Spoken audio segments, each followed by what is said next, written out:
So Keith Walden is a retired insurance professional with expertise in worksite marketing, transitioned from his career to focus on credit and personal finance in 2021 after witnessing the impact of financial literacy. With experience in cryptocurrency, affiliate marketing, and as a licensed travel agent, Keith now teaches individuals how to build credit, increase cash flow, eliminate debt, minimize taxes, and improve investment knowledge.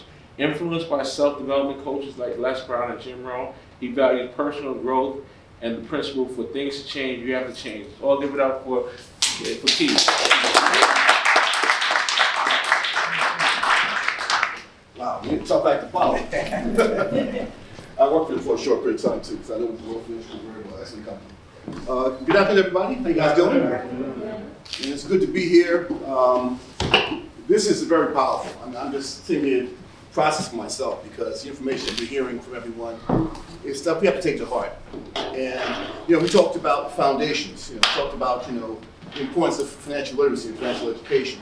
And just really quick, a little bit about myself, as David mentioned. My background is in insurance. And over 30 years, I kind of cut my teeth with Prudential back in the days over the, what do you call it, belly to belly?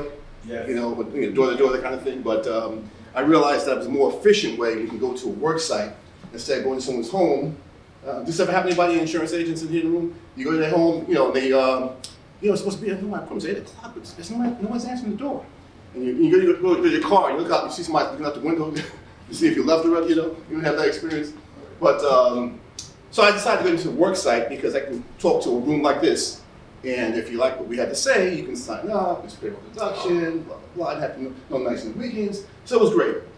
So we work with some of the larger unions in the city, like DC 37, some of you familiar with that. Some of those unions, those were some of our clients, and we kind of worked the case, basically. But back in 2017, I got the itch for cryptocurrency. We got involved in Bitcoin and some other things, and anybody here involved in crypto? Okay. And had some amazing success, and also some amazing failures. Some of you probably know some things that's happened, some of these companies that went sideways, some scams are out there. So I kind of realized something, and I did, again, I was pretty okay, but a lot of my colleagues, a lot of my friends weren't. A lot of people that got really burned, and I'm talking folks who were in, entrepreneurs who made a lot of money, whether it be in direct sales or real estate or whatever it might be. A lot of these guys to go out and look for jobs again. Why? Because they didn't have a proper foundation. And so at that point in time, I realized it's not how much money you make. If you don't have a proper financial education and financial foundation, it can come, and as we're talking to them right here, it can go. And so we realized several things. Now I'm going to talk about credit primarily, credit repair. But this is just one aspect of several financial strategies that we need to be implementing. Because as we mentioned, Rome just mentioned a few months ago, that you have to have a foundation. And I like to say that if you think about building a house, you're not going to put in your kitchen and bathroom first, right? You're not going to put in the balcony first, right? Or a chimney, right? You're going to lay that, you're going to dig it down and get a solid foundation so everything you put on top is going to rest, it's going to stand. Well, something like credit is foundational. Debt elimination is foundational. How to minimize your taxes, foundational. And these are some things we teach. And just going back to what you mentioned before, you mentioned some someone working a job. It's always interesting that if you're working a job and you have your salary, how else do you get more additional income unless you go out and do something else, right? What's the proper term people use these days? Because I don't really like the term, what? Side hustle. Yeah. To me, it kind of cheapens the concept, but you're making extra money, bottom line. Well, there's something people could do on their jobs, quite frankly, to get more money. It's called changing your W-4. Because the IRS collects about $1 trillion in taxes every year. It pays about $6-7 billion in refunds. So they're basically giving people back the money they took from them. Of course, how much interest are they collecting on money? I mean, how many trillions of dollars worth of interest perhaps? The point of the matter is, if you were working, or someone's working a 9-to-5 job, a W-2 employee, they can go to the IRS's own website. We show them how to do it. It takes 15 minutes. And depending upon your situation, you can put an extra $200, $300, $400, $500, or $1,000 per paycheck or per month right in your pocket, your own money. And we'll show you how to minimize your taxes so you won't have any tax liability at the end of the year. And a lot of folks, it's that time of year, hey, I want to get my tax refund. Just great, but it's your own money. That's why it's called a refund. Question, would you rather have it now or let the government make interest on it and you get to the end of the year, right? Because you could invest that money in the interest. So that's just one strategy. Again, we talk about foundational concepts of creating additional cash flow. So you can do some of the things he's talking about doing. So anyway, with credit, again, we talk about building good habits. Now, there's several things, you can go to the next slide. Several things you need to really know when it comes to maintaining good credit. Now, of course, first of all, we know credit is big business. Anyone here ever went to like a credit repair place? You know, like, if you don't mind sharing, what did they cost you? In the beginning, like 2,500. About 2,500. Yeah. Was there any additional fees? Yeah. Okay, so additional fees on top of that. Okay, so you heard the gentleman just mentioned about 2,500, Mr. Barrett. So about 68 million people have what's called considered bad credit. 40 million have more errors. It's hard successfully removed, however. And there's a way of doing it. Now, it doesn't say 100%. So if anyone tells you they can remove it, if you have these kind of situations, that's also why you gotta have that emergency fund. If you're talking about. So you have these kind of situations. But the point of the matter is, credit history is important as well. New credit. A lot of folks, through no fault of their own, especially young people, they don't really have any credit. They haven't been around long enough to build any credit. So we also show you how to build credit. Because if you can't remove anything off your credit file, there was a law passed several years ago. Next slide, please. The FACA law, and we'll talk about that in a second. The FACA law that basically says that if they don't, it's the Fair Credit Reporting Act, is what it's called. But if they don't remove derogatory information off your file in 30 days, then legally they have to remove it. Now, when COVID hit, the government gave them some leeway, and allowed them to leave up to 60 days. So, but now it's back to 30 days.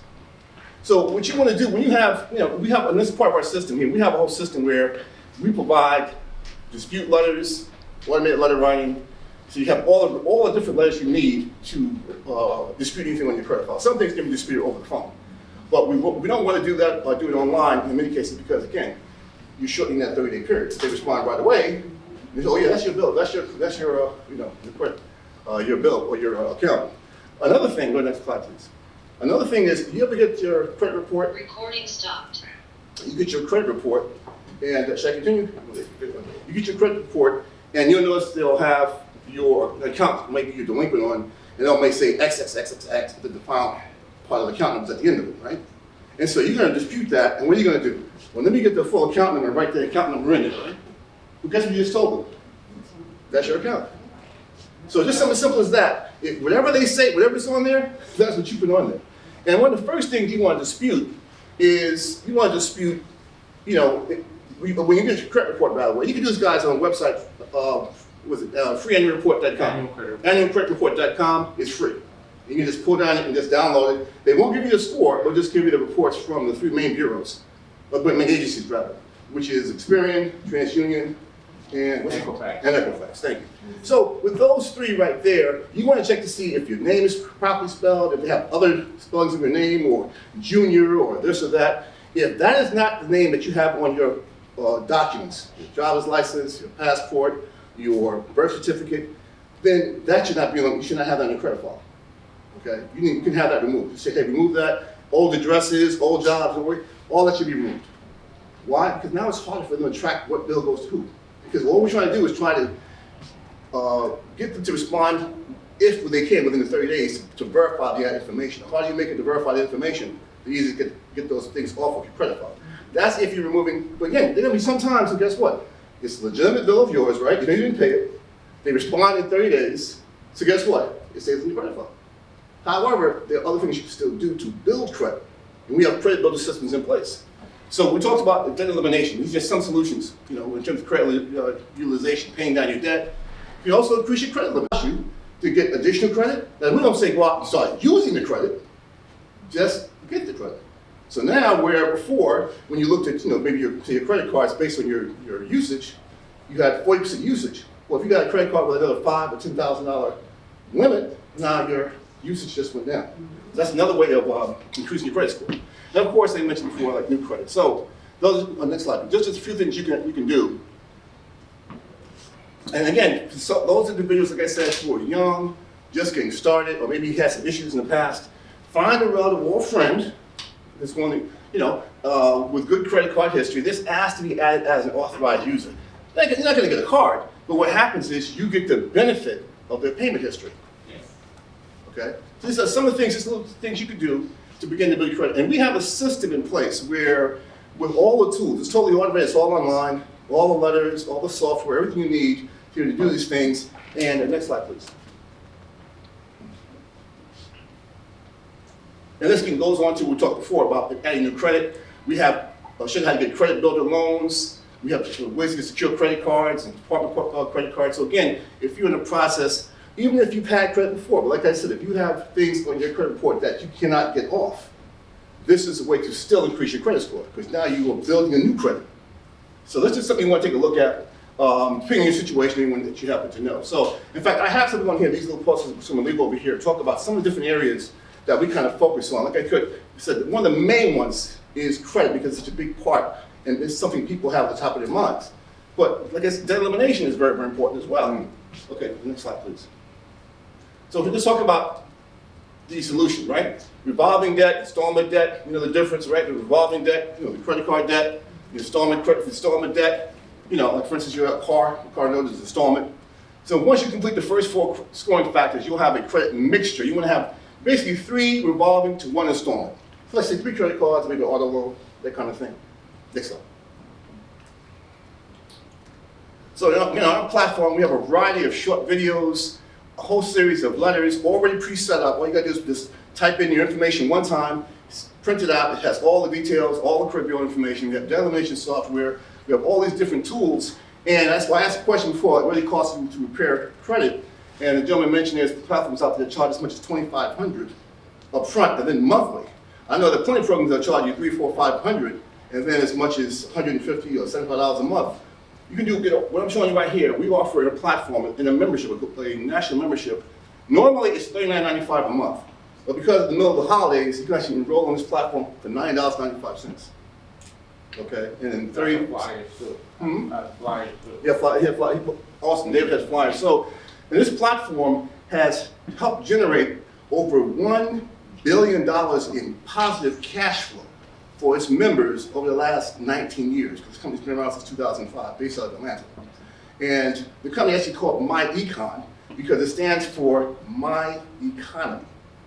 Because again, if you don't take care of your personal economy, what happens out in Washington, D.C., and what's happening in the politics and the elections, if you don't take care of that situation in your household and understand the concepts behind how those things work, what difference is going to make in the same situation a few years later? So we offer these type of platforms, and among other things. So I think I might run over my time. I apologize if I did. But that's pretty much it. We do offer, one last thing, we do offer an affiliate opportunity, because one of the things I talked about, eliminate taxes, right? One of the best ways to eliminate taxes is what? Have a home-based business. We offer a free affiliate business. And we teach you, we literally show you through the IRS website all the deductions you are eligible for by having a home-based business. For whatever it is you already have, by the way, the same deductions will apply, of course. So your portion of your mileage, you know, your cell phone, your internet access, a portion of your mortgage or rent. You know, if you're traveling, I mean, there's so many things you can write off. And depending upon what your tax bracket is, you know, if you're 25% tax bracket, that could be significant in terms of your savings. So these are just some of the things that you can do by having a home-based business, in addition to the fact you can also earn referral income and residual income through this platform. So I think that's pretty much it. Maybe one last slide. I think that's it. So I thank you for your time, guys. I appreciate it. I will be around to answer your questions. Oh, one last thing. If anyone's interested in